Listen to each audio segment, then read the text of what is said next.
And she froze everybody. Just out of curiosity, did you all hear me yelling No, in the intro? no. Oh, good. I guess I thought I put it on mute, but I didn't. Welcome to Children of the Most High with All Shannon right. and Roxy tonight, everybody. Hello. I'm sorry, guys. It's one of those days. I'm still coughing and Apparently, hacking, everybody. apparently the Schumann resonance is going crazy, which explains a lot. It does. So, hi, welcome to the Children of the Most High. That is B Shannon, woo, Soul 7, and that would be Roxy, woo, Roxy. Yeah. So, hi, we're here to talk about healing in natural ways. Of course, we found out this information from, you know, Hell's Hemroid, but, you know, might as well utilize it. So, Use it for how would good. you like? Yeah, would you like to explain a little bit about what you have discovered through these interesting files? Although before you do start, I will say that color therapy, it's a frequency. This is a real thing. There's science backing behind it, but in these files it explains how important, especially in nature, how easy it is to just spur on health. So Shannon and I had been on here for about an hour trying to get back into some of the files because for some reason the DOJ website went haywire a while ago and mm, wasn't letting us into anything, even stuff we had saved. When you tried to reopen it, it just like froze. But we're gonna be talking about fire and running water and parasites in your immune system. And these are all things that we've stumbled upon in here. Sorry, my bracelets are driving me crazy. and frequency. And frequency. And then Shannon and I had this otherworldly idea about multiple dimensions and demonic loose and ether and yeah, y'all, we might have spent a little time in the smokehouse last night in one of them deep conversations. But it went a little sideways. Hello everybody. As usual, Miss K and Big E, you were first in the door tonight. Thank you, my loves, for being here. Mike is with us. I'm not quite sure. I know Diana is on her way. I got a text from her earlier. And now my phone is going off. It never fails. It always starts when we get on air. Blessings and salutations. Absolutely. Yep. We just, of course, Alaska just, chimed in there. Dude, I can't read that. I ain't got my glasses on. You're going to have to give me a minute on that. Oh, color, frequency, sound. Of course, he's on it. He's got a display to see into. Thank you. Exactly. That's awesome. See? But one of the documents I was looking through and reading is it was talking about your stem cells and how to get them to activate. And then of course Shannon and I, were in the smokehouse and the conversation went that much further. But it was a study about looking into fire, actual fire.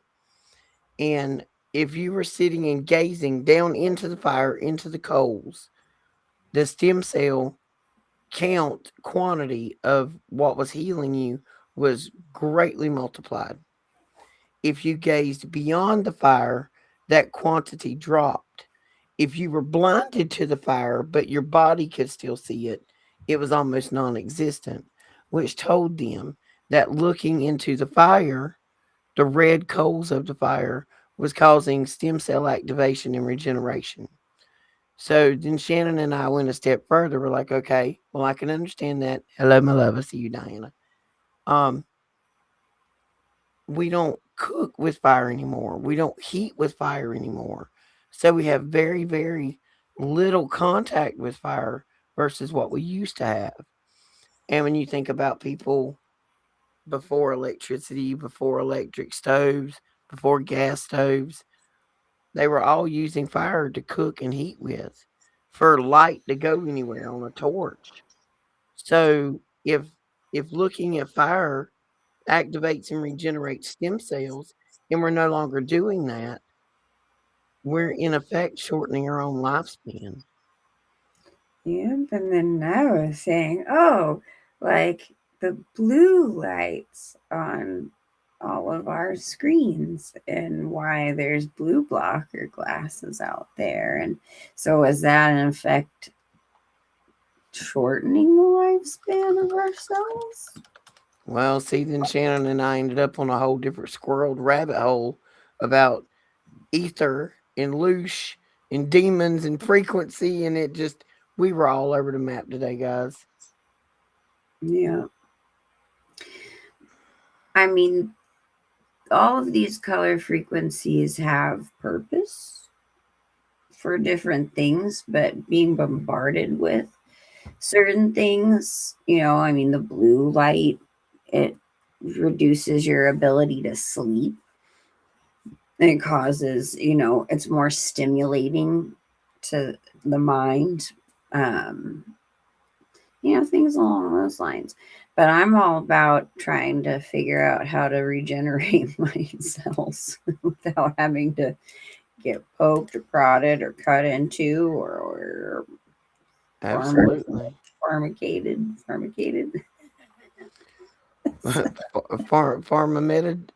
Meditated. I don't know. This is what. I like it. I'm keeping it. Well, this is the document we're trying to pull back up. It was a saved document. And for some reason, when we go back now to read it, this is all we get.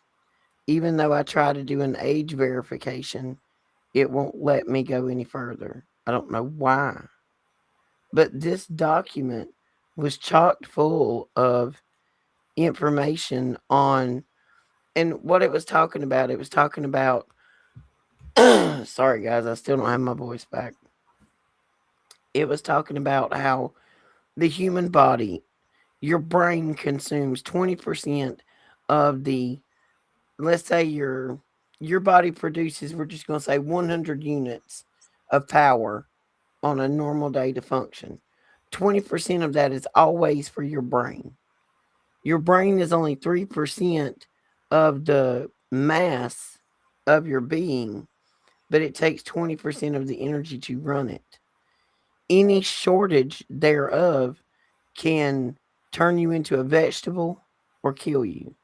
If your brain doesn't function, nothing works. And I forgot to tell you about this, Shannon.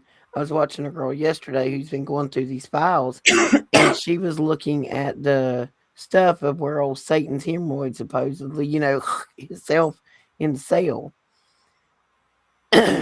Anytime somebody dies, if you are ever concerned, and I don't mean like being standing there when they die, but if they've been dead for more than a couple of minutes, it probably doesn't take that long. Do you know what one of the first things the body does? It poops. Oh, yeah. So if you're checking to see if somebody's dead, if you can't find a pulse, all you got to do is check for signs of poop. Right. Because the first thing the body does when the brain dies is it quits holding the poop in. And that's what she was talking about. She had been going through all of these files and the incident reports of where the guards or whatever supposedly found him. And they actually have, medical terminology that is not anywhere in the medical terminology of Epstein. Well, we know he's not dead. There's a file in there after he's dead that they tell you he lives in Colorado. And if we want to set up a conference call with him, it'll have to be after 9 a.m. his time zone that he likes to sleep in. This was weeks after he was with a, in a rope, with a rope in the library. Yeah. Going through these files has been quite fascinating. You just type in certain places, it comes out with connections. Like you may have Everywhere. never even thought. You should check your surrounding cities. Yeah. Check your Maybe hometown. good old Him-roid had come to visit for something. Let's see if I let's see if I can get back in there now and see if it will show me anything. But one of the things it was talking about in there was how your brain uses 20% of your body's energy. And when a parasite, a bacteria, a viral, whatever, gets into your body, the actual energy consumption and what processes or organs that it goes to. And it even went in here talking about monkeys and birds and lizards and stuff. And it was talking about how male and female, and oh, I want to bring up this document. Male and females are different. Testosterone, hey Clayton, affects everything differently. That um basically, if you measure a male testosterone, a male with lower testosterone will normally be a married man that lives with a spouse and has children. The higher his consistent testosterone level is, the less likely he is to be in a partnered relationship or have children. Mm, Because the more testosterone he has, the more conquest and conquer mentality he has as a yeah. male. And it works, very similar with women.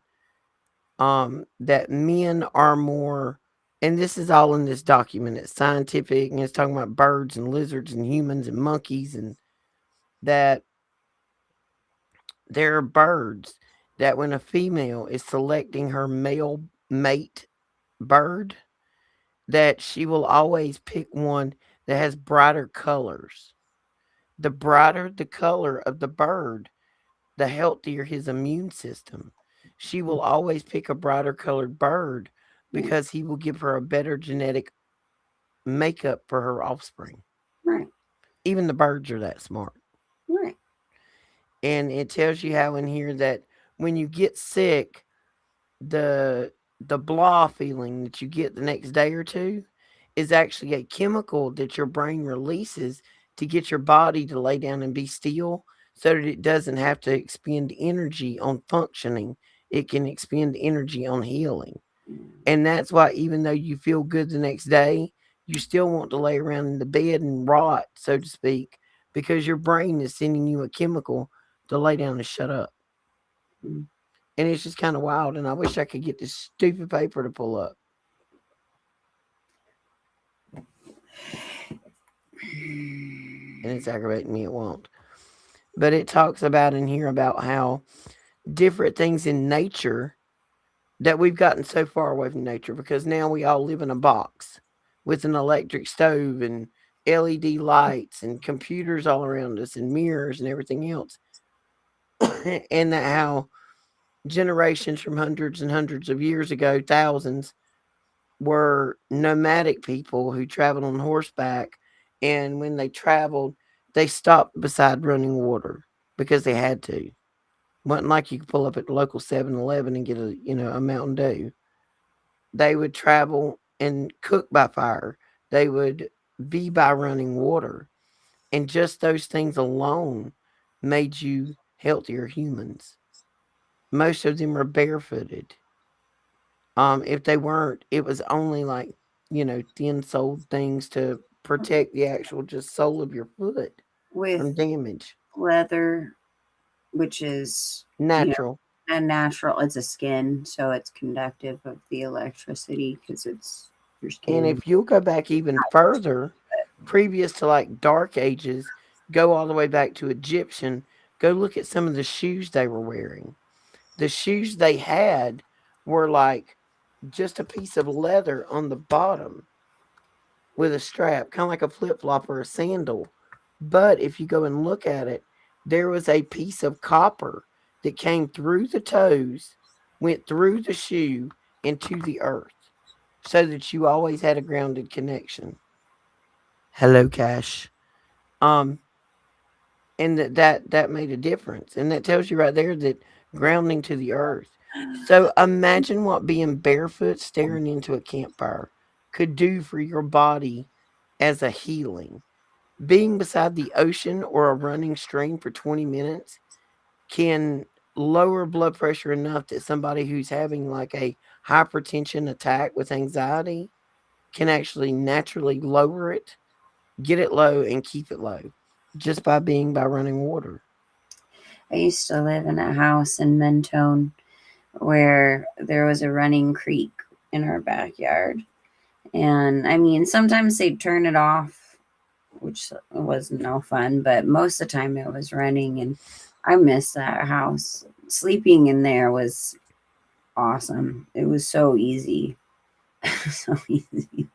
Now I have to turn on the ocean on my television and listen to that and watch it. Well, there's a lot of studies that people are doing now that are taking copper coils, good size copper, like size of my finger. Right. My lights are horrible in here tonight. I got new bulbs and ain't got them programmed yet. Making a coil and putting it in the ground and having a spot about this big on top that you could actually put your feet on. They've been taking blood samples pre grounding, during the grounding, and post grounding on a regular basis. And the results are phenomenal. I mean, it's not questionable about the benefits of it, of what it can do for you. But imagine standing there barefooted on two copper coils, watching a fire with a water fountain running to the side. I mean, we talking like mega healing right there just off of nature. Body, but for Yeah. free. Yeah, and you can do cloud busting with the copper and the crystals. And plant, yeah, you're right, Clayton. Plants will grow triple their size just from having a copper, even if they're a potted plant. You can take a potted plant and take a piece of copper and put it in the plant and run it to the earth, and it will grow triple the size of a same potted plant that does not have the copper ground to the earth. So disconnecting a plant from the actual earth, it's not just the dirt, it's the earth. And when you disconnect that, you're taking away the same ability of the plant that we do of ourselves, wearing all these cotton picking, rubber soled foam Crocs. And I got a pair of Crocs. Said I'd never wear Crocs. I do have a pair of Crocs. But they're horrible for us. They're just absolutely horrible. Diana is our resident copper lady. I don't know if y'all have ever seen any of Diana's copper jewelry, but it's fantastic. I have just recently purchased a copper water bottle. I mean, I don't necessarily think it's good to overdo it, but I do know that it does help with hormonal balances and other stuff like that. So I'm down for that. Sounds good to me. Yep. You guys can tell I'm kind of a little drained today. My brain is just I think it's the human. Everybody's complaining about headaches and not feeling good and being nauseated. man, my eyes keep like going out of focus when I'm trying to read, and it's really frustrating. I have my glasses on. I can't take them off because I feel drunk headed from it. See, I need to go stare at a fire. We all need to. Yes. We all need to go stare at a fire. So, what's interesting too about all this frequency stuff is, we were talking about how the looshing and the ether and, connections to Tesla and, Monsters Inc. and all those kinds of things. And I think that would be a little fun to talk about. It would. The whole, because, yeah, we talk about the Monsters Incorporated movie all the time and how they were pulling the loose from the kids. And then we got on the whole Tesla subject of pulling electricity from the ether. Well, then we got on DMT. Okay, with DMT, can you just see beyond? We can see in the third dimension. Is there a fourth, fifth, sixth? If is that what you're seeing with DMT? And if it is the ether just actually extra electrical dimensions? And if we pull from the ether, are we loosing from that frequency level? Well, Shannon and I have crazy conversations. in a sense, I think, yeah, but it's not draining them. It's like embodying the surrounding area while we take from it. You know what I mean? And also from you. Like it is still taking from you when we're summoning that frequency, because personally, and this is me personally, and I do believe there's evidence on both spectrums on this level because I'm combining it, but I believe that demons are frequency, but they're Hmm. also a spiritual being that we don't quite understand and can see the way it is, in its natural state, and can be its energy, but it's frequency. And, she sent me this interesting video of this lady talking about how, that frequency can hijack your being, and it's a hive mind. And, which a lot of that I can agree with. I still would consider it possession because it's still a being. It's still, to me, a being, but it's Tesla knew there was some interesting information that had come out about him a while back ago, and I was reading this document about it where he was really referring to and drawing out this electricity from the ether, believing that these were demonic beings and that he could draw from them and put it in every single home using electricity, but for free. Now they like to charge us for our demonic possession doorways, right? They're like, Edison's like, no way, we have to charge them too, and it's Everybody's got to get a piece. like that can't be free. So in essence, it's like, and he always references that he would get this code from the book of Matthew and the Bible, which to me, I'm curious if it was more from the Septuagint version or the Ethiopian type version, or if we're speaking what is the word that I'm looking for? The other one that we have in our normal Bibles, King James versions and stuff today, because there's a lot of differences in those versions Oh yeah. Bible. So, I went to a thrift shop yesterday, and it's a little place down the road, and people donate stuff to it, and it's for the Council on Aging. They do a lot of stuff for the older, people in our community, Meals on Wheels, that kind of thing. And I never argue with the lady about the price. Yes, I know I probably overpay for 99% of the crap I get out of there. Could have got it cheaper at a yard sale or Facebook or whatever, but I don't care. That's not what I went there for. But I always go in there because they have a book corner in the back. And I always ask the lady, I'm like, do you have any old books? I don't care what condition they're in. I'm not looking, what you got in old books. And she pulled out the Bible she had, and I'm like, that's not an old Bible. She's like, oh, yes, it is. It's 1970. I said, no, baby, I'm looking for 1800. I'm looking way mm, back in the day. She's like, well, why would you want a Bible that old? I said, well, that's a completely different Bible than what you have there. Because she had one of those, I call them decorative Bibles. They were the family Bible, and in the front of it, you had the thing where you write down everybody that got married and died or whatever. oh, I said, no, honey, that's a decorative Bible. That's not a real Bible. And she's like, what do you mean? I'm like, okay, first off, please open it to the book of Matthew. And I went through the thing. She's like, what do you mean? I said, it's not in there. She pulled three Bibles and every one of them skipped verse 21. And she's like, well, I never knew that. I'm like, you weren't supposed to. You weren't supposed to, sweetie. And I told her, I'm like, there's 22 books alone that are missing from that you need to go back and read. She's a really nice lady. And she's like, what do you mean? At this point, I wish I had a truckload of Ethiopian Bibles that I could just drive around and hand out to random people. To just like give people an Ethiopian Bible and say, listen, just go read the stuff in here you've never seen before. It will change your perspective on the whole world. Enoch alone blows your mind enough to realize that every one of these cotton picking movies you've ever seen was just programming.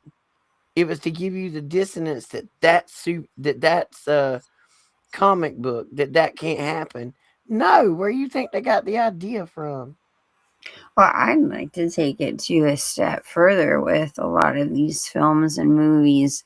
Some interesting information that I had learned over the years was that specific actors are chosen for specific films and TV shows, like down to the point of their eye color, their birthday, um, astrological nonsense, Everything. every little thing. And in those roles, it is actually technically part of their MK.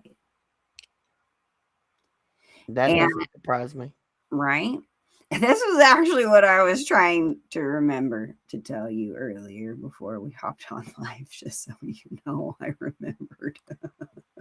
But, anyways, so it's like when you're looking at the fact that they're programming you, they're also programming that actor at the same time. It's a joint effort.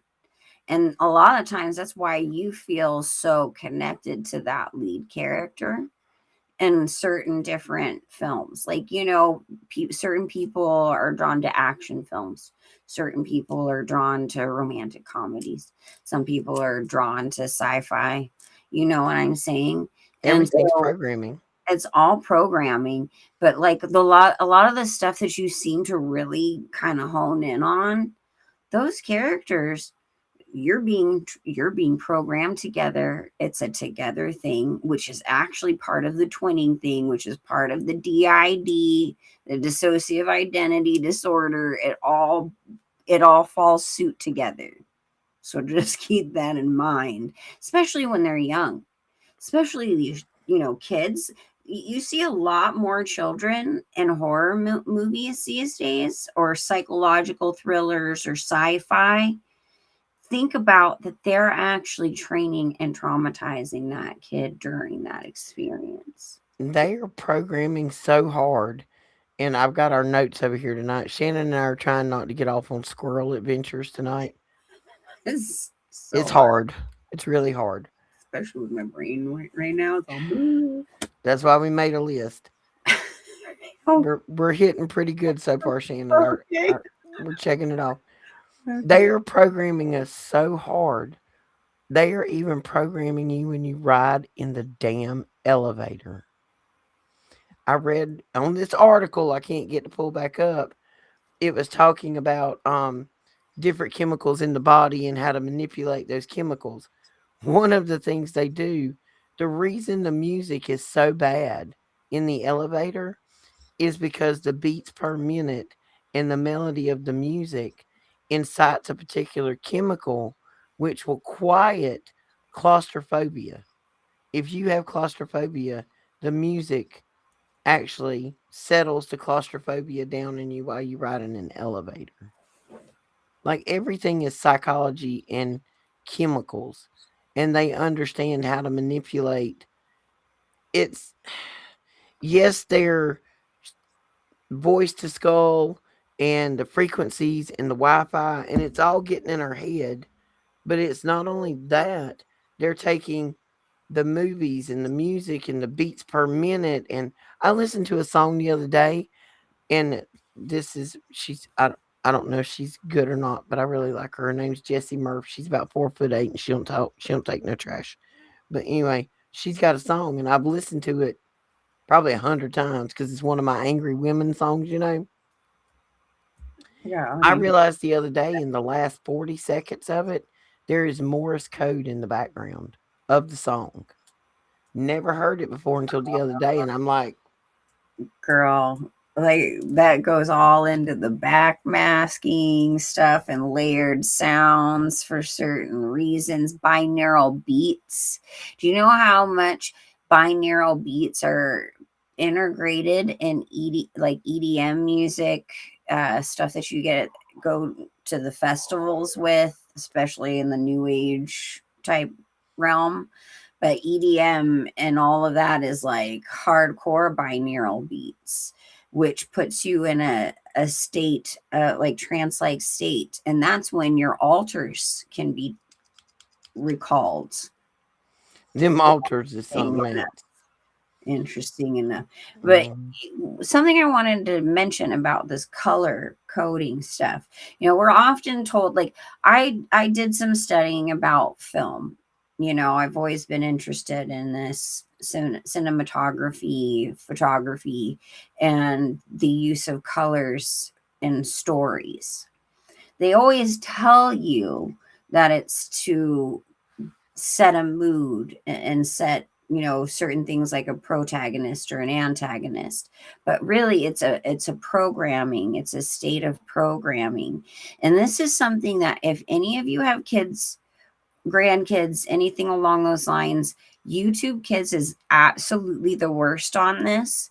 And there are so many of these videos that come out that it's all about color coding and certain words that they use in their songs. It's extremely disturbing. I don't know if any of you have ever delved into the Elsa Gate stuff, but it's color coding you at a extremely young developmental age, and it is for trafficking purposes. Well, Coco Melon, the cartoon, if you look at Coco Melon, we talk about it all the time. When we were kids, we watched a cartoon. It was what, 20, 30 minutes. Cartoon started, and then it resolved. You had to watch the whole cartoon. Not that we didn't see Tom and Jerry or Scooby Doo 99 times every episode, but Don't get me started on how many cartoons Coco Melon is one of these things that the toddlers are watching. Well, the actual visual perspective of looking at the scene in the cartoon, and it has really bright colors because toddlers and primary colors. The color and the visual perspective of like it's almost like if it was real life, it would be they switched cameras, so you were seeing it from a different angle, or a new character comes in. We went from 20-second cartoons to 15-minute YouTubes to 3-minute shorts, and now we're down to like 20 seconds.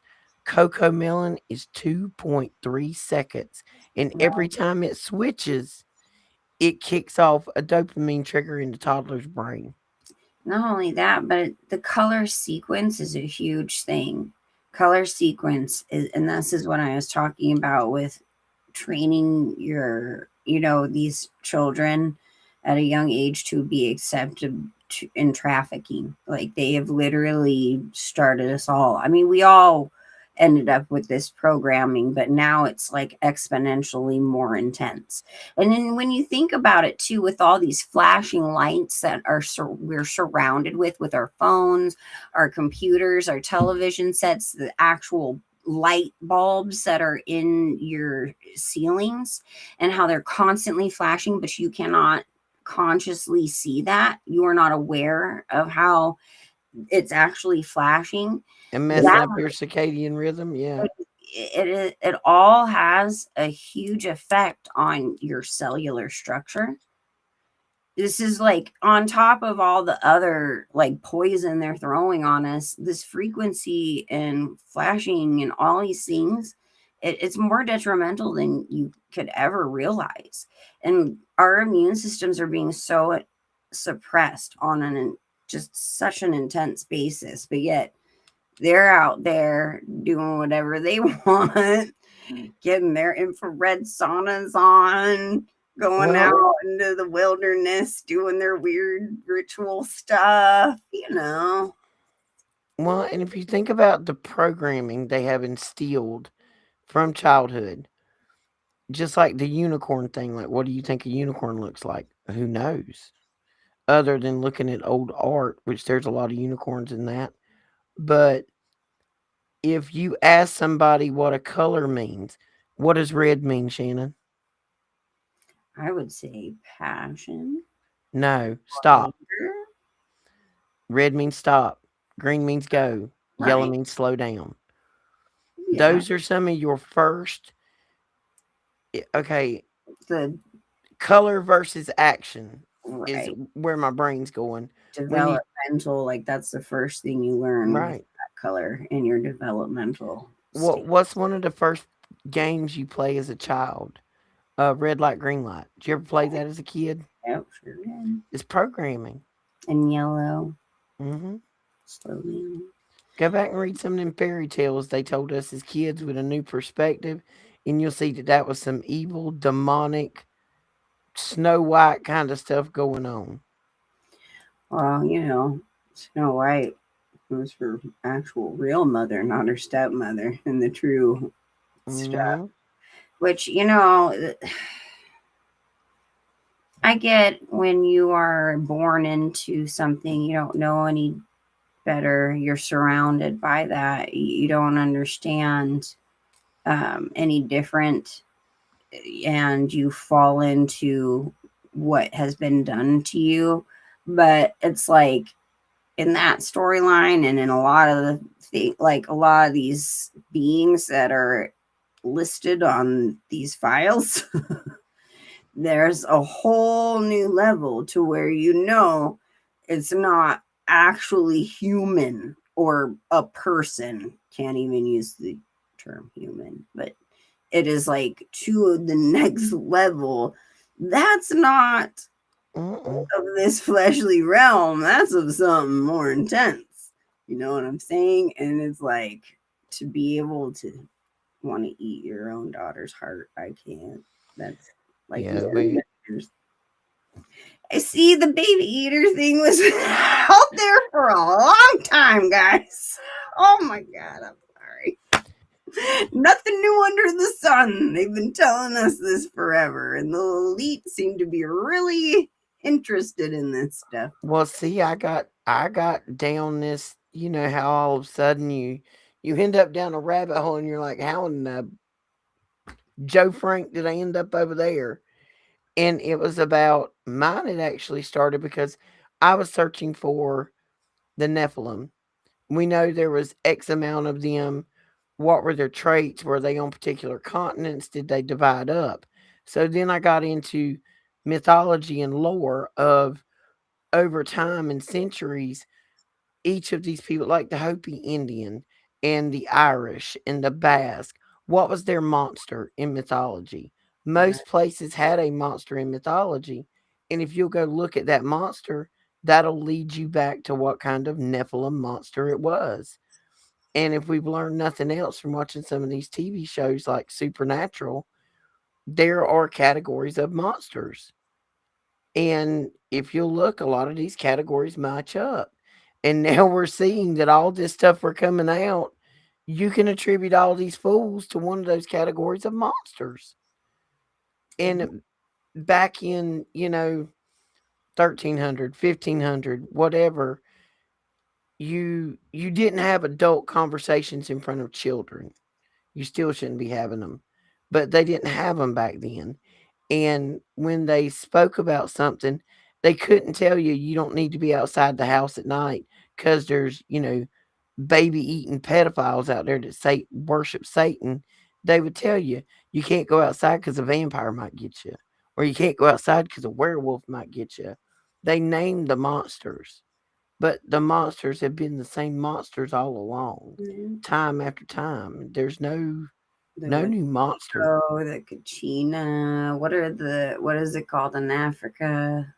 Uh, Um, they also wear like the whole almost Kachina get up, except it's in their culture. Ishtar. There's a Marduk. There's all kind of deities, and all of them are Bicycle, evil. quotal, you know. Yeah, A lot of feathered serpent reference. yes, star sluts. I mean, You go. I know you love to This say. is what a girl. Starting a new trend, so you know. But if you go back and look at old maps, go back and look at old tapestries. There is an amazing tapestry that I want to go see in person. It's at the Biltmore. It's got unicorns on it. And I actually saw it featured in a movie about a unicorn here a while back. And it was a good portion of the whole story. And there's a whole story about how the young maiden had to trap the unicorn. The unicorn was an angry monster. Anyway, I have to share that movie with you. I'll find it. It's not an old movie. It just came out about a year ago. And it was very the thing that struck me about it is the piece of art that they use in this is an actual tapestry that's hanging in the Biltmore States, which is only a couple of hours from me. So my next trip is going to be to the Biltmore because I'm going to Denver, and y'all, we're gonna get some glasses with cameras in them because my layover in Denver is only gonna be an hour, so I'm just gonna have to like speed walk and take in all the art so we can come home and analyze it. But I'm going through Denver. I'm going 3 hours extra on my trip just to transfer planes at Denver Airport. See, I wish too I could take you up to Morro Bay, up to the Hearst Castle, because you want to talk about some wild stuff there, tapestries, all kinds of All like that. right. He got all these artifacts from Egypt and Rome, like all these places back in the day, because that was when. Well, think about the art. Mhm. Think about the actual time that had to go in to making some of these tapestries. These tapestries, the art portion of it was made like you were cross stitching something with this design in it, with this, whatever the art is in it. There was an extreme amount of time put into these tapestries to get that message across. This makes me think of that video I had watched a while back ago that I brought up about how the people back in the Renaissance time and medieval and Renaissance and whatnot, they actually had discovered these underground like warehouses practically with all of these materials in it and tapestries and things along those lines. And there was another video I had seen that had kind of tied it together where this guy's like, this is obviously a print. Like, you know what I'm saying? On Yeah. these old ancient things. And I just keep thinking these tapestries are probably what they had found, what they had discovered in these underground caverns of just mass amounts of impossible items There for we the go. time. And This those is what some of guys, the tapestries at the Biltmore are. right. Oh yeah. See, oh, you would love the Hearst Castle. Well, I mean, you see this. This is probably what, 16 foot tall, 20 foot tall, Mm-hmm. 15 foot wide. And Mm-hmm. somebody sit down and had to calculate and lay out all of these stitches for And this again, stuff. the colors have lasted over hundreds and hundreds of years, Oh, right? yeah. Like that's another thing. I mean, we cannot manufacture colors like this today. Oh, my goodness. What kind of monstrosity is that? Oh, it kind of reminds me of a Skeksis, kind of from the See, Dark there's Crystal. another one. There's a red one, and then there's a blue one. They're like demonic camels. That's what it looks like. There's some hella teeth on them camels. Something like out of Star Wars. Now that's a Whoa, dragon. that's a dragon That's a dragon all day long. for sure. This is called the Triumph of Faith. But see, I want to go Where's the and what is that? Oh, that's a lion. I was like Chewbacca. No, just kidding. see that's an angel, and we got. Lion. But see, all of this just interests me because see, there's somebody laying down right here. That looks like somebody's being beheaded over there on the left. Like, this stuff was made for a reason. It's there to tell a story. If it was just like a 6-year-old coloring in a coloring book, it wouldn't have got hung on the wall, and it wouldn't have took hundreds upon hundreds of hours for people to make it. Hmm. Yeah, I wonder how long it took to make some of those tapestries. Well, just like in Da Vinci's work, Clayton actually sent something that was very interesting, and I had seen some interesting things on this before, but a lot of his work, you mirror it, and a lot of things pop out that are of a spiritual Oh yeah, nature. it looks totally different. It looks totally different. But in order to plan out, like in order to, have that kind of symmetry in what it looks like there's some planning in that. You know what I'm saying? Like he knew. Oh, you see. Okay, he's Oh, he's you on. got to read because I'm looking at something else. You got to read Clayton and the crew because I'm looking up this movie. This He's, is the movie that I saw. It's called Death of a Unicorn.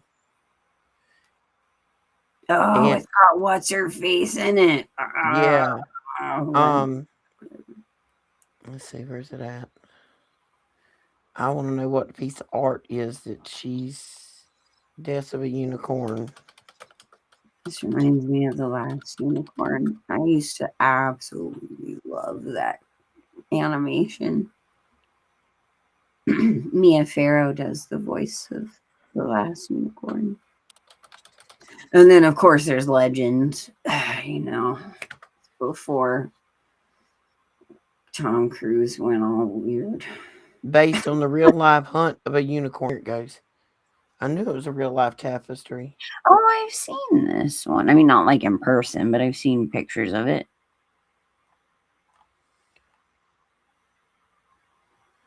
Well, I thought I might actually get a. This is a better picture of it here, but it's a Mm-hmm. unicorn trapped in a fence. And this website is not gonna. There's like multiples that go with it. Hunting party, and they're hunting the unicorn, and the unicorn is trapped. And everybody that comes in contact with it, basically, it kills Mm-hmm. until the maiden and it was pure or whatever. Like the unicorn can purify water. The That's like horn does special things. that's literally what like the whole movie of Legend is all about. Because technically, they use this one um this one guy who's in love with this princess maiden lady. They use him to use, and her, because he shows her the unicorns, but she actually touches the unicorn and you're not supposed to, and there's a pair of them, and there's still innocence in the world. But the Dark Lord Prince guy, who is what is it, Tim Curry, he orders his minions to trap it and cut off the maiden's horn. And so the world goes into darkness and cold, but it's not over because not both of them are done. And it's a very interesting storyline, but it fits right into that. I thought I'd show this while I have it up. Everybody sees these fantastic copper bracelets. That would be our friend Mhm. Diana in the crowd. That's some of her work. They are fantastic. She does beautiful work, folks. Just saying. But the tapestry Okay, you and the have to tell me paintings. when you finally get yours and I can be on a waiting list. Well, I've got something I want. I've got a stone. I want her to put in one, and I've so much been going on, but I got to get off my butt. And she sent me some stuff the other day that I got to look at in the bottom of the ocean, and it's on my list, and I just ain't got there. But these tapestries and all of this art, it tells a story. Because back then they did not have the technology or the capabilities we have now. So the time and effort it would have had taken to put in it then was extraordinary. You don't go to extraordinary feats for something that means nothing. Just Right. Well, saying. even the materials to make all of that in mass with even with the colors and everything was almost impossible. Like the math isn't mathing No. on those. Like the So, Biltmore house itself, the math don't math on that. right. That whole place, the math don't math. Like just where it's at, what it looks like, how long it's actually had to be there, which we know when we go back and we have this whole conversation. We've had it. I know we've had it 300 times, but these places were not built; they were found. They were already here. That's why when you're looking at courthouses and capitol buildings, there's a plaque on the side that says "Founded in 1902." Founded means we That found it and repurposed it. that's why I find the Coral Castle so fascinating because this man was able to recreate that type of building and all of that by himself and actually even moves the building and reconstructs it at one point. But he says that he knew the secrets of the builders of the ancient pyramids and all that stuff, and he was using that ability, and he literally puts the entirety of how it's done within symbolism within the coral castle itself, which is all based off of the actual symbolism and depictions of all of this in the Masonic lodges in like Philadelphia and a few other places that actually have it embedded in the decor throughout the entirety of the building. So they're actually in some of these buildings showing you through their symbolisms and everything, the story of how these things are built and how these ancient people did it. So Well, it's very fascinating. we know so much now, so much more now than we've ever known before about frequency and what frequency can and cannot do. And we know that frequency can manipulate all forms of matter. If you've ever seen somebody with one of these vehicles with a super sound system in it at one of these competitions and they crank it up, if you look at the glass and the doors, they will actually manipulate the physical material with the sound of those Yeah, speakers. So, just like that one, the high note that you can sing and it breaks the glass. I mean, it's a real thing. if you can manipulate it right on down to, and Clayton and I had this conversation the other day, and I know this sounds strange, but I don't trust you until I've heard your voice. Like I need to hear people's voices. Like when Clayton and I were talking, Clayton and I, we had been talking back and forth across text, and I told him one night, I'm like, just call me and we'll talk about it. Because, you got a text that comes out this long. And I told Clayton, I Right. said, just call me. And I admitted to Clayton the other night, I'm like, I just need to hear your voice. Because people's voice, the frequency in it, the micro detection for truth or lie is something that I figured out probably about a year ago that I had, and it was strange. Like, I can have a conversation with somebody just verbally. I don't even have to be looking at them.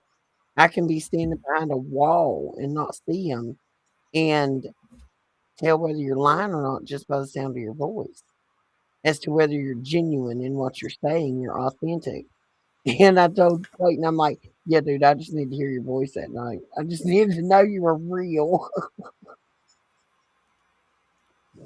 But it, Yeah, that you're not a bot, yeah, but you're too intelligent to be a bot. yeah, So, no, you know Clay, how it he's a bot. He's roboting it because he's like whooping our behind on what he sends every day, trying to keep up with him sometimes. yeah, I feel like when we all put our heads together, it's like We are unstoppable as a team. And Diana's got where she's sending me stuff now, so I'm having to make lists. I've got like the Clayton list, the right. Shannon list, the Diane list. I'm like, oh God, can't keep up with King y'all. of the North, right. Yeah, Love you, right. Love you too, King of the North. Love all you guys. we miss Daniel. We haven't Just talked to about you. Daniel We'll all have a week. research team. We have a research team. And Daniel. Oh my gosh. I miss you, bro. Miss you. I did call you a bro. Wow. I'm sorry. But what's Bruh, bruh. I'm I hear not bruh. from Hawaii. I can't say that. No, all the kids now, everything is bruh or bro, and it drives me insane. I want to stab them with my pencil. Yes, I have an old school pencil with an eraser. I'm an old school Dude, nerd. I remember. And this is why I say, dude, I was actually apologizing to Cleve the other day because he's from afar. And I'm like, I really sound like a valley girl. I know I make fun of myself all the time on our shows about this because I say like probably way too much and beyond, but dude, I At the just rate call it at the rate we're going with etymology, we're going to be using sign language before long, Shannon, because right. it's going to be about all we trust saying out Italian loud. ones. Why do you think we just See, we could just have one of those black sheets where you couldn't see us. You could just see our hands out there. Just like mom, mom. yeah, there's a whole language to this, I swear. No My son biggie. and I I do not say will bruh. I my do not son say. and I will literally do that to each other and then we'll know. And we're like, I got you. We don't have to Like my speak to sister each and I other used all to the have these time. signals when we were younger. Like you'd be at the bar, you'd be in a crowd of people, and we had these hand signals like across the room. It's kind of like baseball signals. You could like do this, and it's like we got to go. We got to go. The next thing you know, you're all Looking like an Egyptian over there. like, why are you voguing? This is not the right song. We now just have a word, and it's lemonade. It's not. It's a word that you could say, and you could work it into conversation fairly easy. But it means we got to get the he double hockey sticks out of here because I don't feel comfortable. And this is a funny story I'll tell. The first time I ever had lemonade used, I used it. I was at some people's house on a New Year's Day back during a pandemic, and there weren't much to do, and we had been there a while. Well, dude's whole house was white. His carpet was white, his furniture was white, his walls was white. The only thing you were allowed to have inside of his house to drink had to be clear. Clear. And we had been sitting there playing Uno, and the other female that was with me, she was not digging their rules. She didn't think they were playing by the rules, and we might have had a couple of, you know, cervezas in that process, and I started feeling uncomfortable. We had actually took our Yeti cooler in with our beer in it and set it down at the table. I'm on one end of the Yeti and she's on the other. I looked at her and I said, lemonade. She just jumped right up and grabbed her cooler handle and looked at everybody and says, we got to go, everybody. And out the door we went. Let me tell you, you holler lemonade with that woman, you better have your shoes on because we're leaving. But I said it as a code word with my kids and grandkids that if you're ever at a sleepover or your aunt's house and you feel uncomfortable, but you don't want anybody to make a spectacle, you just text me the word lemonade. I will call and tell them that you got to come home because you didn't do your chores. I will get you out of it without you being embarrassed. I will make you look like I'm just being a B word and I got to come get you. So, keywords, code words are good with your kids. I've had Yeah. another one, my grown child. We had one, and that word was to only be used in matter of life or death. It means, Mom, blow your truck up and get to me. And she spun that word on me one night, and I damn near blew my truck up getting there. But come to find out, somebody had her locked in a bathroom, standing outside, pacing the hall with a gun. But Mm-mm. yeah, he Mm-mm. won't never do that again. Nah, he won't never Mm-mm. do that again.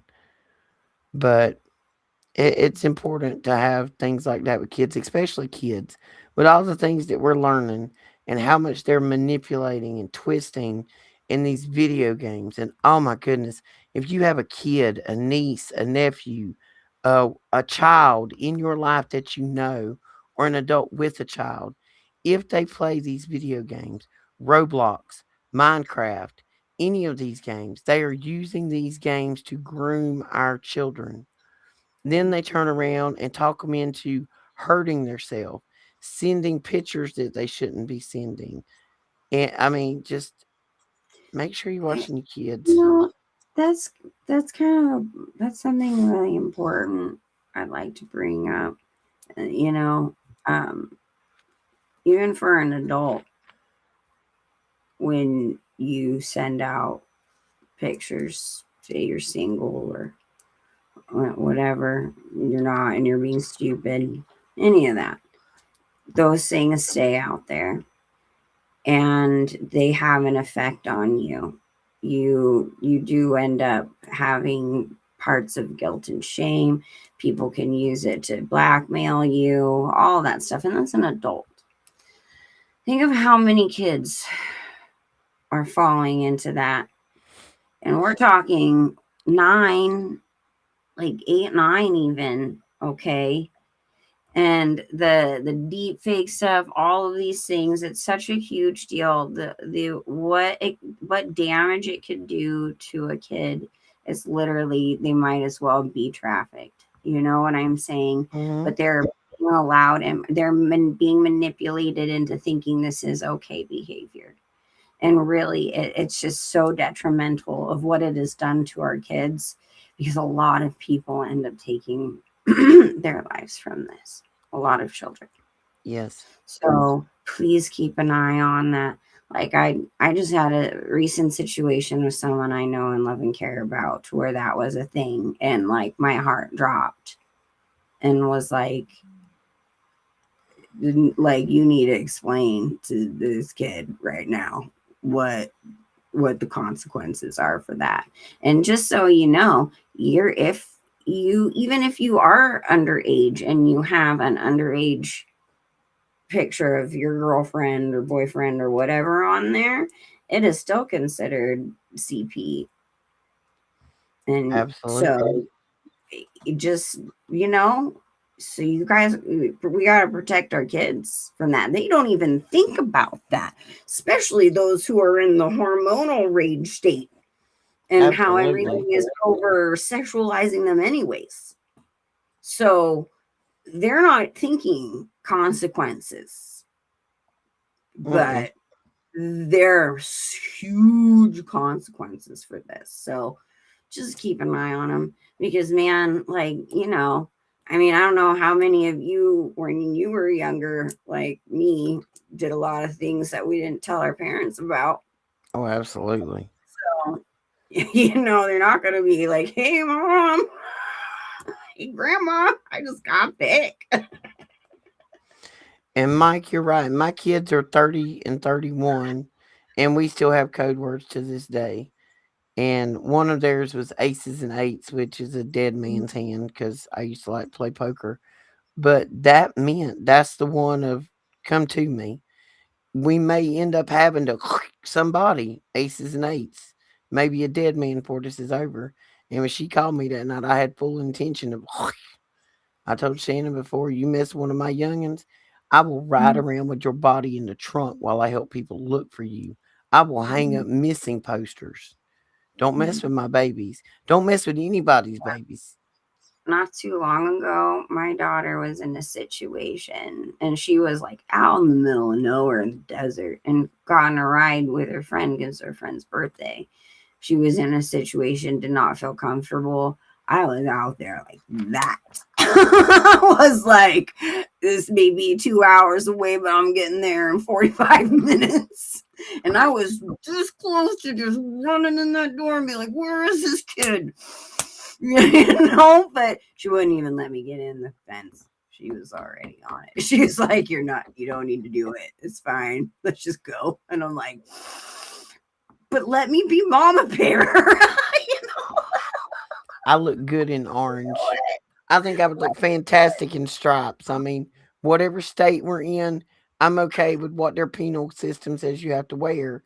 Because if I have to take you out to protect the child, you're going out. And we're not gonna half-ass this. We're not gonna injure you. We're gonna end it because dead pedophiles do not reoffend. They just don't. And I'm at the wood chipper stage in the situation after the things I read and I see, and it's getting to the fact that I'm terrified for my grandkids to go over to their friend's house to spend the night because you don't know that one of their parents isn't somehow connected in this sickness of insanity and Satan worship. It just Well, at this point, I mean, you had found some information too about how the frequencies, stuff like these towers and things that they're saying are for our cell phones and all that there's more to it, and that a lot of it is actually, you know, sending out a frequency to create the PDF issue. mm, Like yeah, there they're are already plenty to begin with. There was already cyclical issues to begin with, but now they're throwing the frequency on top of it to escalate it. well, So it's like, remember we talked about the people that were building Faraday rooms to get yeah, away from all the signals? Do you know what the majority of them are reporting as the intruding thought when they come out?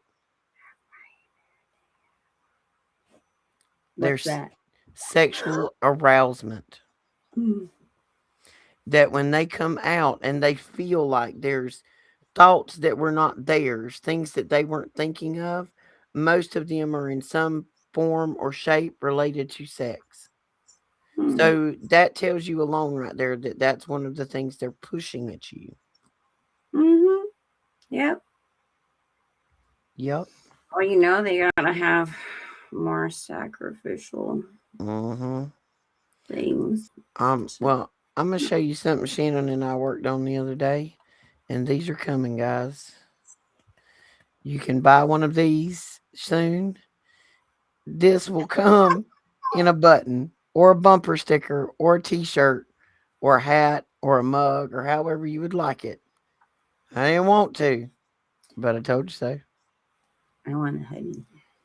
Yeah, those are going to be our, because if we had like military uniforms and we got like pins and badges for all of the stuff that we had told you so, we would be like weighted down. So we're just gonna have them made in like the little 2-inch buttons that you can put on your shirt, and you can hand them out as gifts for your friends.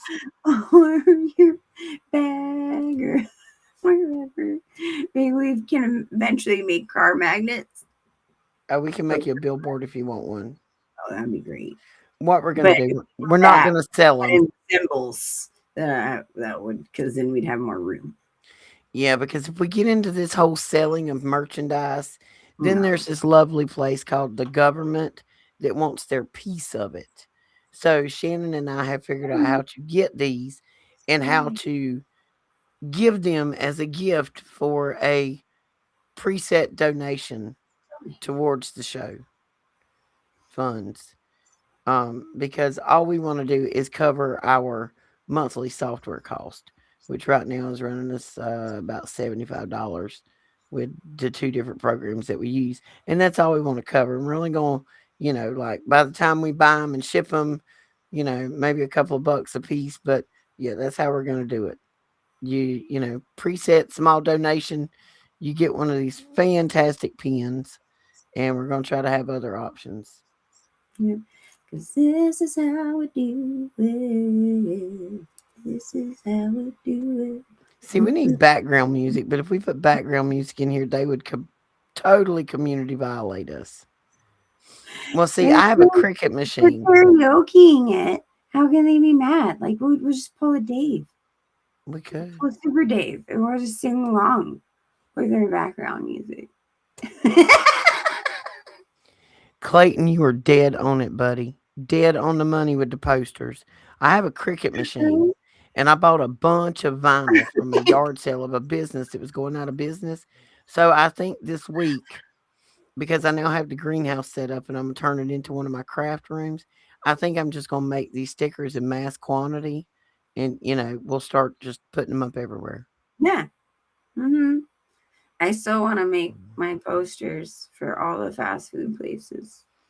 Yeah, Can Shannon. you Shannon crude. wants us to go across to all the fast food places in Yep. California when I get there and go in and ask them if we can take DNA samples of their meat.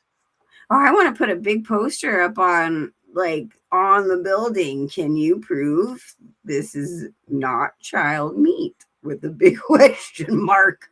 So the next thing we're going to be setting up is a separate GoFundMe for the bail money I'm going to need when I go to California. Y'all, you taking this girl right here who's a little ghetto, little hood, little country. Everywhere I go, everywhere I act like this. And she gonna take me out there to California with these Oh, there's plenty of ghetto out here, girl. I am But there's contretto. I am country ghetto. That's a whole different kind, baby. plenty of I am ghetto. country ghetto. It's called contretto. Try me. I will bless your heart and shoot you in the knee, all in the same conversation. All in I, the same conversation. California is a smorgasbord. That's a good word. Of I don't all kinds of I people. don't know if them Californians out there can handle me, Shannon. So just in case y'all, when I go I, to California, if you see a GoFundMe up, it means Roxy has landed into Pokey.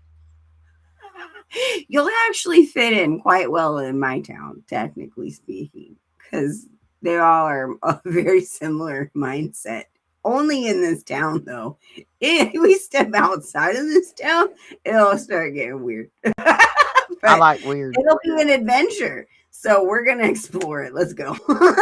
I love making people uncomfortable in situations like that. When you're just wrong or dumb, um, I love making people uncomfortable. Well, a lot of people out here in SoCal are they make lots of people uncomfortable, so it's nothing new out here. I'm good at uncomfortable. I'm like, mm-mm, no. We got a little bit of everything. She was saying the other day that you know if there was a hippie around in her town, we would we'd be shunned. And I say we because I am part hippie. My dad is part hippie. I'm sorry, I can't get out of it. I have hippie genetics.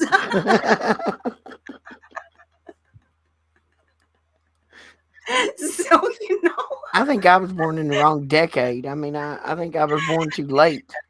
but I'm like, oh, good thing I'm not as out there with that anymore. But I used to be a heck Well, of a lot see, more obvious.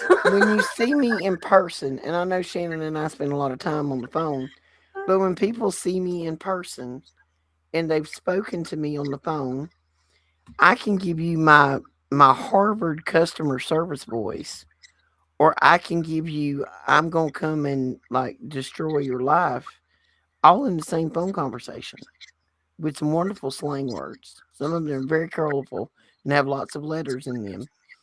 I'm real good with a thesaurus and a dictionary. But when you see me, you can hear me on the phone and I might sound like I've been to an Ivy League school. But when you see me, I've got on holy jeans, which are probably black, a black shirt, like 12 bracelets, covered in tattoos, smut black hair, which Shannon is going to put some purple in for me, possibly a pair of Harley boots, combat boots, or Converse Right. high tops. I got. Now, I, tomorrow, I could be I, in a pink sundress. I mean, I've got all kind of different personalities. It's just when you get up in the morning, it's like, spin the wheel, baby. Who we going to be today? I have droves of costumes. We're gonna have fun. Shannon and I have a surprise for next week. Theater nerd. Can't help it. I have Sh- costumes. Shannon and I got on Amazon yesterday and started buying things to wear on the show. Just bear with us in our entertaining ways. It's fine if we show up in a tiara one day or in a Velma and Daphne outfit the next, or in my normal. We're just having fun with it, guys. I mean, we sit here all day long reading satanic, baby eating pedophile files And then we want to dress up like cartoon characters to talk about it. This is my mental health, and I'm going to live it however I want to. But see, I can even talk like a cartoon, and I'll have so much fun with this. I just Oh, want my voice back. Hello, Leslie. I just want my voice back. I'm getting close. I can walk around now without losing oxygen or passing out. So improvements have been made. We're getting there. We're getting there. But this was a doozy. It has completely run through my whole house, but it affected everybody else differently. mm, I had baby girl. She threw up one night, had an upset stomach next day, was over it. My daughter throwed up, upset stomach, felt like crap for 2 days, over it. Me, my stomach screwed up. 2 days later, I got pneumonia and I'm still fighting it. Difference in immune systems. mm. I so wish I could pull up the stupid Jeffrey Epstein file. Oh, excuse me. Satan's hemorrhoid. It makes me mad that I can't pull it up because it was all about our immune system. I'll have to see if I can get it to download again. We love you guys too. I got to go back and read the comments. Clayton, do you literally listen to us at 2 times speed? We probably sound like crackheads on speed. It's like that. What is it? The squirrel in Hoodwinked after he's had too much coffee. I hear you over there, Cash. You all the time talking. I hear you. Oh my gosh. If anyone ever makes a short of me doing that, I will pay you because that would be hilarious. I used to do Daffy Duck, but I'm not doing Daffy Duck anymore. That's too much throat damage for Daffy Duck. I've partaken in too much of the good Lord's lettuce at this point. The broccoli. The broccoli. Have you ever seen Stoner Gump? Stoner Stoner Gump? Gump on TikTok. He's Uh-uh. hilarious. He is hilarious. If you want to know how to make RSO or can of sugar or can of butter or anything like that, he has a cookbook. But he's really cool, and he sounds like Forrest when when he talks. He does all kind of comedy skits, but he's hilarious. He's got a kid with Downs, I think it is. Cool dude. I think he's called Stoner Gump on TikTok. He's hilarious. I'll have to check him out. Yeah. Oh, Clay. Okay, this is why Clayton is listening to us in 2 times speed. He's making dictation notes to send to us, so then he has to go back and catch up listening to us. So he listens at us in twice the speed, Ah, okay. and But he still has the presence of mind to make the 9-page notes he sends us, which are fantastic. Don't get me wrong; we're not complaining about them. that's just I don't think I could listen to myself at double speed. That would be too funny. I would not stop laughing. It would be just uh, I I'd don't get want my to listen to exercise myself. in. Period.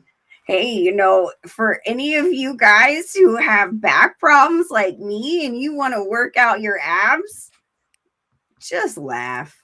Just just find something that makes you laugh for a good like 3 hours straight. You're set.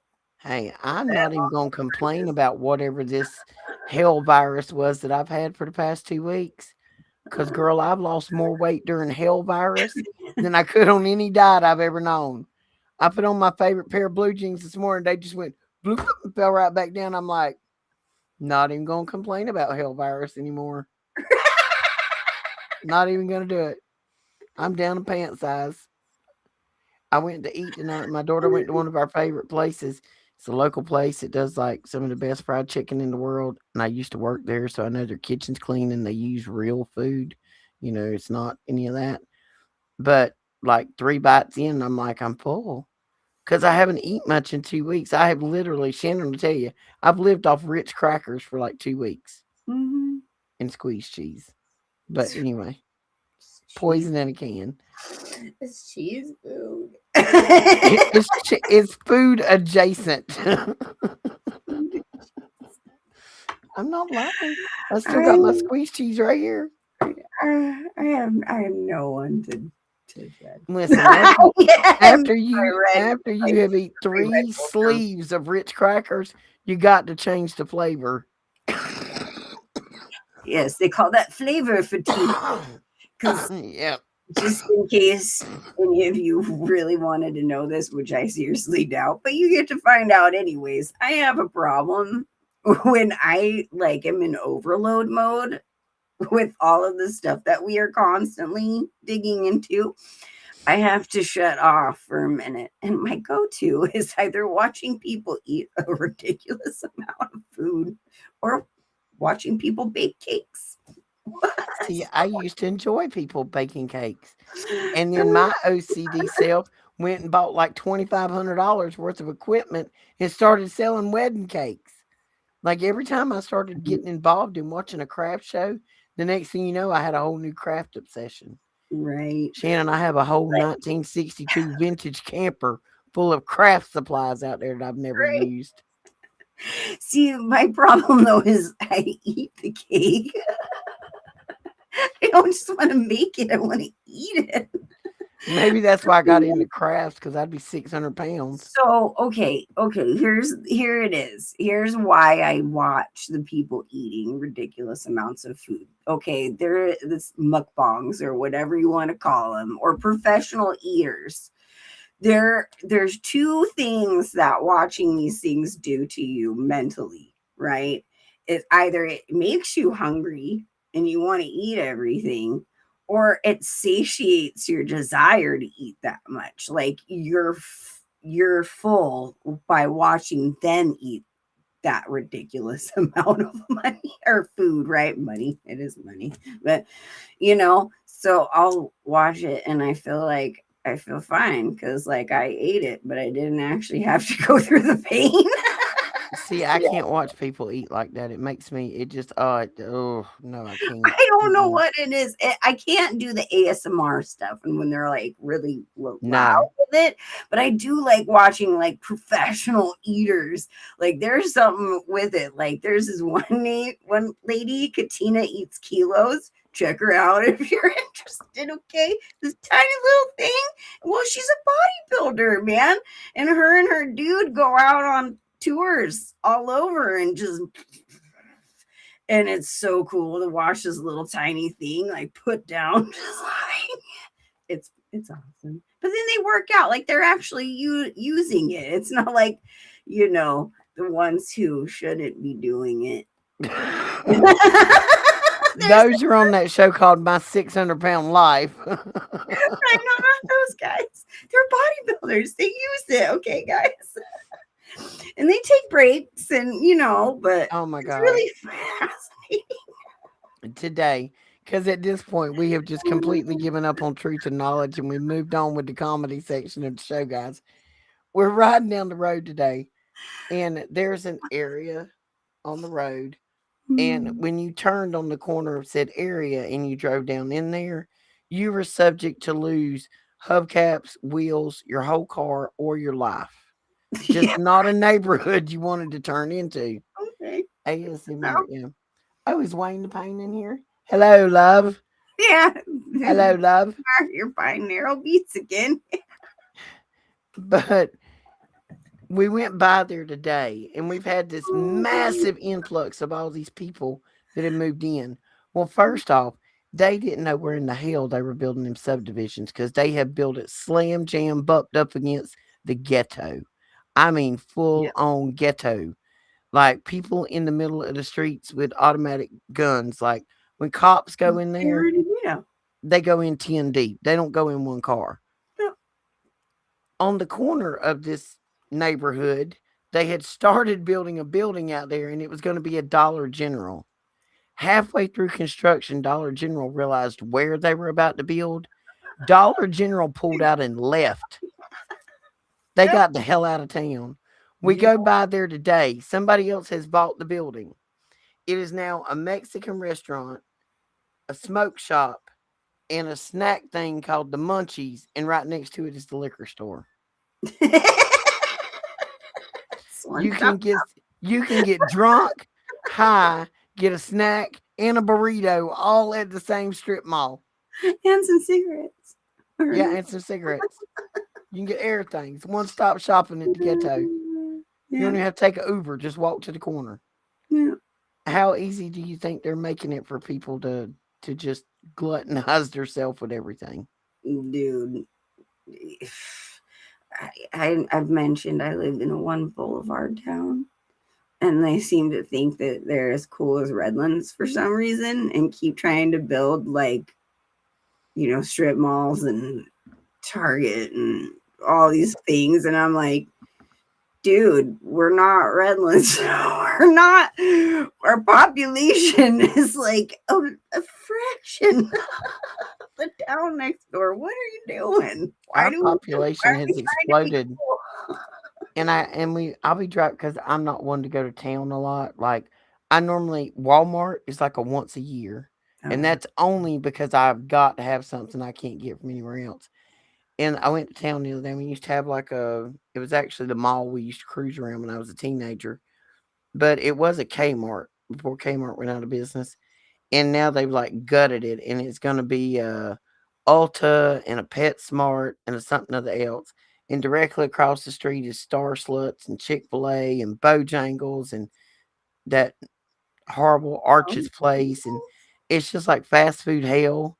And yeah, it's horrible. And like I'm driving through town and I'm like, why do we have all these places here? These are not stores that we ever had here before. And I understand it's from the influx of the new population and there's things that they like. But this is my question. If you didn't like where you was at, why are you trying to bring that crap down here? Why are you trying to come to my town and gentrified into what you had up there if you didn't like what you had up there and you left?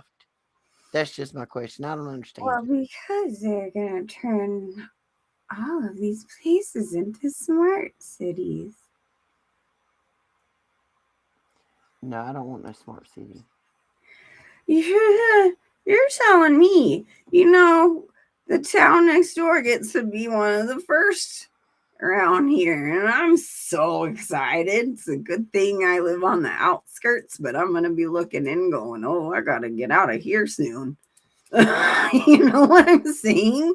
I grew up in that area, and I'm like, saw it coming miles away. And then I've had so much confirmation in the last couple weeks that I'm like, yeah. Kmart, the place where clothes fell apart. You are so right, sir. You Oh, got something at Kmart, washed it 3 times, it was done. It was disposable then. I forgot about Kmart for a minute. Does anybody remember what was it was this other place that was like Costco or Sam's Club or whatever before that ever existed? It was almost like a commissary, but it wasn't. And it was for merchants and stuff would be able to go there, kind of like Costco, but it was like Mm. not Lovitz. I know that's like a furniture thing, but it started with an L. And my grandparents would take me there all the time. That's where I saw my very first Nintendo and Duck Hunt, and like kick some boys' butts who didn't want me to play. But then I kicked their butts, and the first time I ever played it, just saying. But I would get lost in those racks. There would just be like racks and racks of like massive coats and all these things, and like anything and everything you ever wanted before Walmart was ever even an idea. See, I was never a Walmart kid Like, why don't because you name that? from the time I was like 13, 14 years old enough to care about anything like that. Oh, Woolworths. I have a That doesn't Woolworth start with blanket, an O Clayton. though, but it You couldn't give sounds. me $1 million for my blanket. I bought it at a yard sale. The dude was actually a salesman for Woolworths, Hey, and he had samples in an enclosed trailer. And evidently, 2 days earlier, they had called him and told him that they were letting him go. So he pulled his enclosed trailer up in his yard, dropped the gate, and stuck a yard sale sign up. Got some good stuff. He got his severance pay though. He got his damn severance. He weren't playing, son. He was selling watches like $10. I love my blanket. It went through cancer with me. It went through like 5 surgeries after that with me. It's amazing. Yeah, we're getting a Burlington too. And yes, Wayne, I am feeling better. Let's see, strings hanging out in the store. We where I live at, it was a smaller town. There was nothing for the teenagers to do, so we had one like mall type area, and it was a square mall, and it had two lanes of opposing traffic.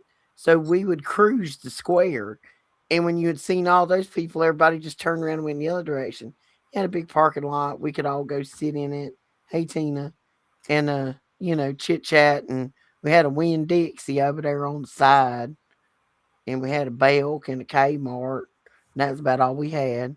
First time I ever went to Walmart's, my aunt beat the hell out of a girl before we ever got out the door, and we didn't go back to public for a while. That seems the kind of thing that happens at Walmart. It was. See, I don't know. I was a totally different nerd. I hung out at a coffee shop like 24/7 and went clubbing when I was too young to do so, and did the Rocky Horror Picture Show when I was too young to do so, and the Renaissance Fair when I was too young to do so. So I had a whole nother Girl, world. I got busted at 14 for slipping out of my window. Uh, And my little brother is the one that busted me because I was slick. My cousin had a car. He was older. He would like park down the road, and I would sneak out, and we'd go ride around all night and act stupid and come back. But I had a bar stool. I would up my window and set the bar stool out, get in the bar stool, turn around and close my window. And then when I went back in the house, I would use the bar stool to get in, reach out and get the bar stool and put it back in the house. Little smart behind told on me. mm-hmm. Yeah. Yeah. Yeah. That was right before the 5150 come into effect. Just saying. uh, Nah, I was lucky. My mom yeah, was. nowhere has layaway anymore, Big E. Nowhere. I Like, You still have the Kmart building that's there, but it hasn't had anything in it in like 10, 15 years at they're least. turning ours into a But it's pet still smart. there. I mean, just the astronomical amount of money that people spend on pets now. Like pet health insurance, how many times they take them to the vet, the special food they give them. The Listen, people, at a certain point in this world, some things die. They're supposed to die. They're not supposed to live forever. Just because you ain't got no kids, you're not supposed to let that little frou frou dog live forever and spend your life savings on it trying to keep it around. I understand you love your pet, but I actually know somebody who has mortgaged everything they've got to try to keep this dog alive, which is way exceeded the breed's age group. And this poor dog is suffering, and this woman is like mortgaging because she don't want the dog to die. There's a certain thing. Put it down. I hope she's not the type that wants to clone it. Listen, we're gonna make this pact right now, Shannon. You are my best friend. Yes. If I ever get in an accident or old age kicks in, if I'm brain dead, please smother me. Don't let me lay there hooked up to nothing. Just Can I can I smother me. choose another way? However you want to do it. Okay. I mean, I'm down to help out a friend, but maybe in a more pleasant way. You can You know, just help me go to sleep. just talk to the hospice nurse and say, "Hey, man, where's Hook your her up. cocktail?" Hook her up. Right? Hook Yeah. her up. I don't know. I see these people and the amount of money that I've had a dog, a small dog in the house. I spend a lot of money on my dog. But just the actual amount of money that is put into the pet industry now versus what it was 30 years ago. It's just like the healthcare industry, because now they have suckered everybody into thinking that your dang dog needs to go to the vet every 30 days. I've had a lot of dogs in my life, and I don't think I've ever taken but two of them to the vet on a regular basis. It's You just insanity to me. can't even afford to go to a groomer. We gotta wash our dogs ourselves. Hang on. They're big. No such thing as brain death. Listen here. If I cannot control my bodily functions anymore, One of you fine people in this audience better find out where I'm at and come and put me out.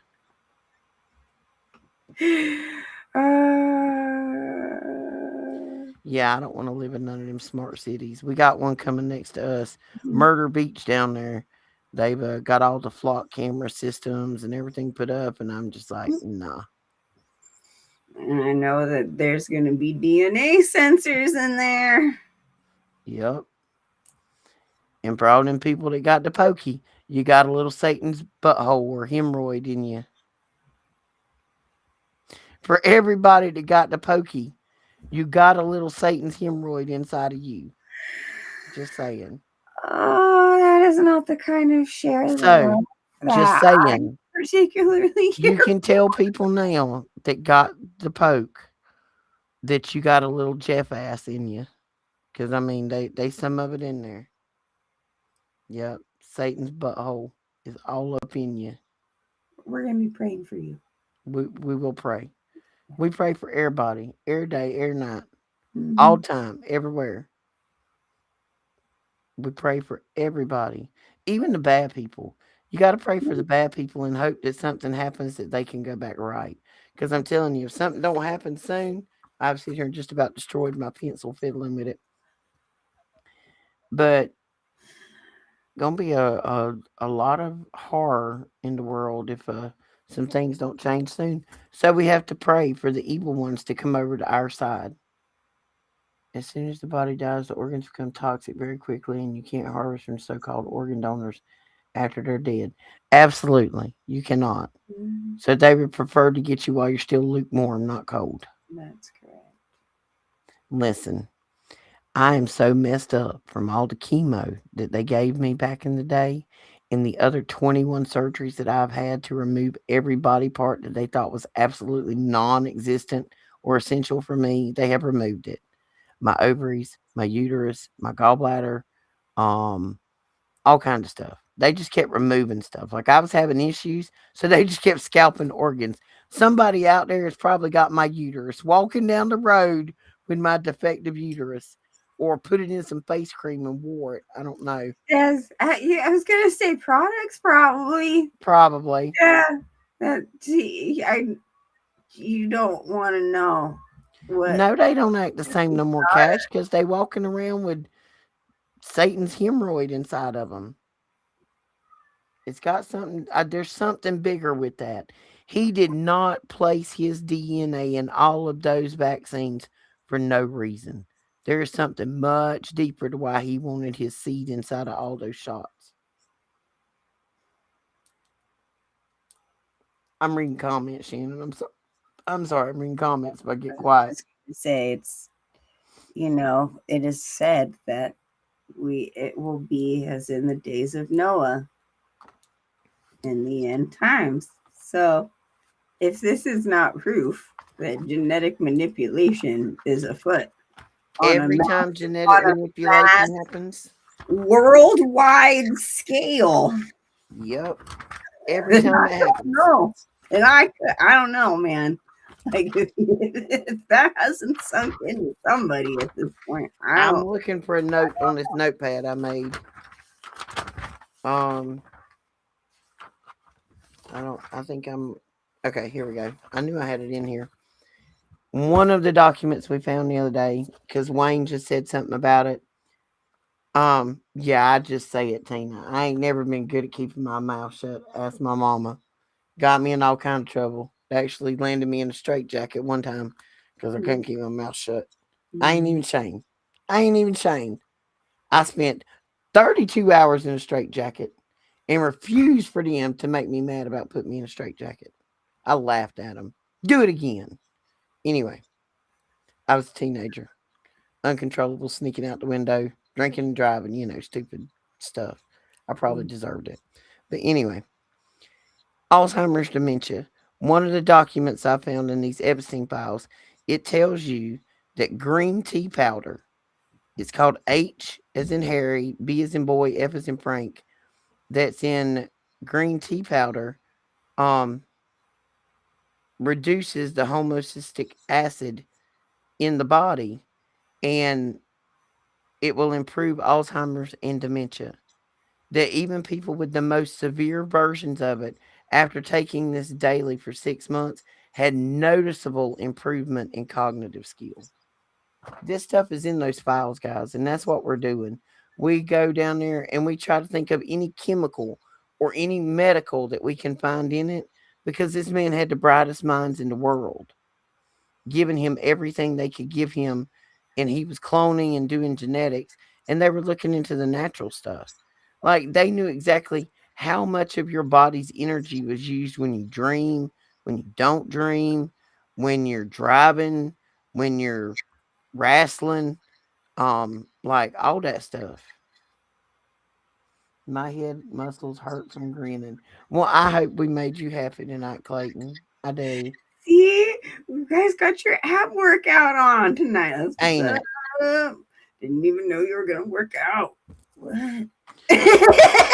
Gotta build up that strength. Wait till next week when you see some of our outfits. It's going to get better. Because, see, our goal is to bring you like 1 hour of information and then 30 minutes of comedy relief Yeah, at our expense. And we love it. because guess what? The Most High, He loves joy. He loves laughter. He loves love. He loves happiness and light. In the stem cell document with the immune system, it actually tells you in there that, and it gave a list of like activities for immune health and stem cell regeneration. Laughter is like number 4 on there. It's my favorite. You know, even if it's just me who's making myself laugh, because that happens more than I'd like to admit. You got to be Because able to laugh at yourself. most people around me are like, okay, so real quick fun story. When I first met my husband, I my sense of humor is very strange. I have a very strange sense of humor, and I make Mine can myself be laugh dark. all the time. But this is like a genetic issue, okay? You know? And there have been so many times I'd make a joke and Andy's looking at me like, what in the heck? And I'm like, oh, right. And then he meets my dad. And then he looks at me and he's like, I get it now. I was like, yeah, I told you this is genetic. See, if y'all could have met my grandma, I thought I had a picture in here. I'll have to take a picture of her. My grandmother, me, my daughter, and my granddaughter, you could not make Xerox copies of a human being and make us come out to look, sound, and act more like the same human being. It's a little freaky sometimes. Like, if you were to take and put all 4 of us in the same photo, you would think it was just different ages of the same person. Now, my grandma at best might have been 5 foot, 5'2". That was Yeah. a mean woman if she needed to be. But honey, she get up in the morning and she cook you some biscuits and some peaches and anything you wanted. But don't mess with her babies because Mhm. she tell you she'd wring your neck like a yard chicken in a heartbeat. Mhm. Yeah, I do tend to have a loud mouth, y'all. I'm loud and I don't care. If somebody don't like what I say, let me tell you, don't let the doorknob hit you where the good Lord split you, baby, because there ain't no harm in me. I love everybody. I never mean to offend anybody. This is just me. I'm authentic. I'm going to be me, and I ain't going to hide nothing about me for nobody else. It is what it is, and I said what I said. Ooh, that's a song. And let me see if I can find it. And no, I can't play it, but I love this song. And this is probably more of a chick song than most of you guys would like. I'm pretty sure it's an AI song, but I am really loving this song. I hear my phone going to dinging. Which one of No, you fellas is the dinging the phone? It's got to be Clayton or Alaska. That's Alaska. Nebraska. I said what I said. This one is called Sweet Yankee Bell, but I can't play much of it, y'all, because it'll kick it. But go listen to it. And it's kind of one of those songs that I said what I said. I didn't stutter. I ain't taking it back. I never say anything in any way to hurt or harm anybody's feelings. But I'm going to tell you how I feel and I'm going to tell you the truth. I ain't got no need to lie. Because if you lie, then you got to go back and worry about covering up that lie. You might not like it. It might not be what you wanted to hear, but it's going to be the truth. Because if the people you are talking to don't seem to hear you, then you're talking to the wrong people. No, don't mess with mama bears. We will put you in our trunk while we ride around and look for you. I will help your mama hang wanted posters for you. Because if Mhm. you mess with my youngins, there is no amount of violence I would not commit to make sure you suffer. It will not be quick. Because I can tell you, if there ain't nothing else I know how to do, that's to skin a deer. And I can promise you, I can rack a 180-pound deer, skin it, and gut it in about 14 minutes. Try me. And if you find a good hog farm, they won't never find none of you. Just saying. Don't mess with no babies. I'm done with it. I'm at the wood chipper stage in this situation. All right, guys. Well, I guess we're at the 2 hour mark tonight. Almost. Almost. Minutes away. Holy cannoli. Yep, it's 11:30 on the East Coast. Girl, you're up late. I know it's This is already late for almost me. 8:30. Holy shenanigans. Oh God! And then I got to spend another half today riding with that child of mine. It's extreme, y'all. She's a cop, and everywhere you go, it's womp, womp. I'm like, I used to drive a drag car. Speed doesn't scare me, but her driving is risky at best. Well, she'd fit in here in Southern California on our freeways. Yes, And I like I to love can to skin a call the buck and run a parking trot lot. line. I can also run catfish line. I change my own oil. I can change a tire. I can rebuild a small block 350. I mean, my daddy taught me to do everything. Everything.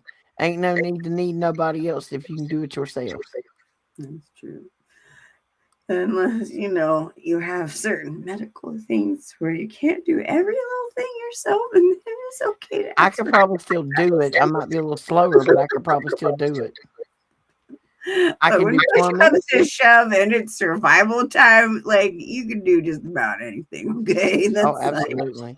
that's a thing. Absolutely. Uh, I ain't messing with no electricity. I don't like electricity. I don't mm, like electricity.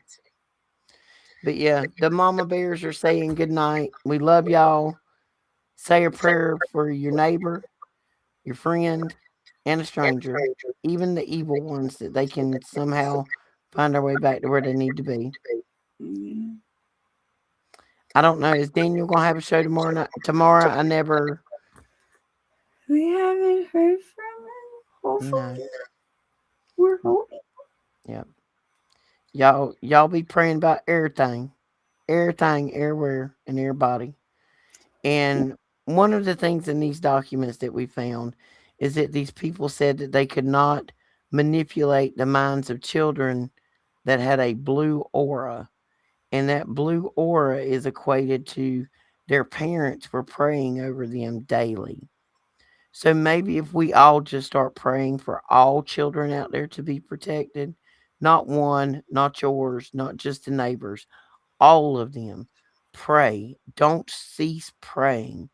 Every moment that you have when you're riding down the road or you're eating your sandwich, or for that matter, when you're sitting on the toilet, if you got 30 seconds, say a prayer.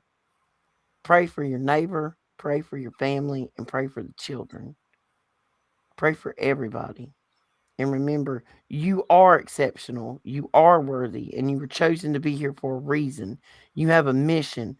Put on the armor of God, stand up and speak against the horrors that will be done in this world. Yeah, and don't be afraid to let go of this world. Yeah. Your Don't. soul is eternal. This is just a meat suit you driving through this trip. Your soul is eternal.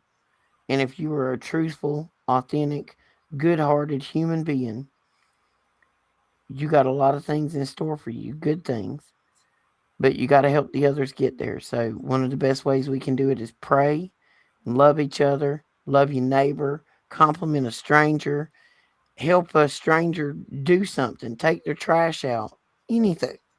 Show a little love, and then puff, puff, pass, and everything will be a lot better.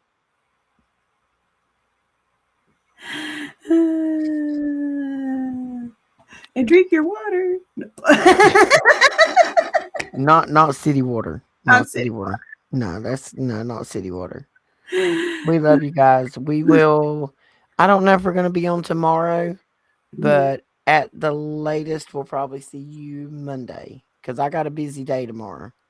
I got to go ride with this child of mine. So, everybody say a prayer that I don't have an anxiety attack or ask her to leave me on the side of the road and call an Uber because it's possible. It's possible. I'm like, you see this now as we're gonna go. I'm like, I hate being 1,000+ miles away. It's really stupid. Listen, we got like 38 days and counting before I'll be in California and we can start a whole new GoFundMe for my bail money. Oh, if anybody wants to donate, this tells y'all how much we take serious about the fact of getting donations. We forget to tell you. If you're new to our show, subscribe to our channels. We don't have enough subscribers to be monetized yet. So you can buy me a coffee. You can buy Shannon a coffee, or you can not. It's totally up to you. It is not required. We're just glad you came and hang out with us. But subscribe, like it, come back. Both channels, Children of the Most High, the Roxy Files. You can leave a message on our message board. We'll get back to you. We love you guys. Have a fantastic evening, and we'll see you in a couple of days.